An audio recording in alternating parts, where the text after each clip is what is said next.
এবারে জানাবো metal presence কৃষি সংবাদ সুজলা সুফলা।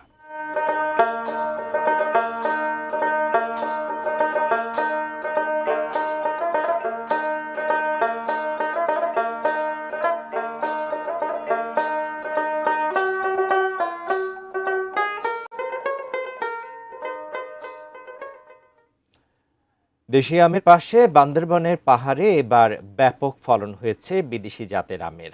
বাজারে পাওয়া যাচ্ছে নানা স্বাদের আম। বিদেশি জাতের আমের আবাদ বদলে দিয়েছে পার্বত্য এলাকার কৃষি অর্থনীতির চিত্র। সেই সঙ্গে তৈরি হয়েছে আম রপ্তানির সম্ভাবনা। বান্দরবন প্রতিনিধি মিনারুল হকের পাঠানো তথ্য ছবি নিয়ে ডেস্ক রিপোর্ট। জুম চাষে ফসল উৎপাদন কমে যাওয়ায় বান্দরবানের কৃষকরা 2000 সালের শুরুতেই মিশ্র ফলের বাগানের দিকে ঝোঁকেন। পেঁপে, কলা ও আনারসের পাশাপাশি তারা আমের চাষ করতে শুরু করেন এবং ব্যাপক সাফল্য পান। সময়ের সঙ্গে দেশি জাতের আমের পাশাপাশি পাহাড়ি বাগানগুলোতে দেখা যাচ্ছে বিদেশি নানান রং ও স্বাদের আমের সমারোহ।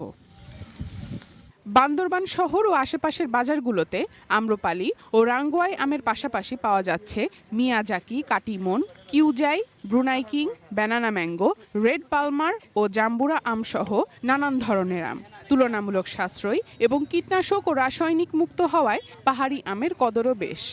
আম মোটামুটি ভালো ফলন হয়েছে বিদেশি জাতগুলো। আশা করি যদি আবহাওয়া ভালো থাকে টার্গেট অনুযায়ী আমি বিক্রি করতে পারবো। ওই অর্গানিক ভাবে যেটা ফুড বেকিং বলেন, ওইটা আমরা এখন প্রতিটি আমের আমরা এটা বেকিং করেছি। বান্দরবনে দেশি বিদেশি আম পাওয়া যাচ্ছে এখন। গত বছর থেকে এবছর অনেক উৎপাদন হয়েছে, সাইজ আছে ভালো। পার্বত্য এলাকায় মাটি ও আবহাওয়া বিদেশি আমের চাষের অনুকূল। ফলন ভালো হওয়ায় প্রতি বছরই বাড়ছে আম রপ্তানির পরিমাণ।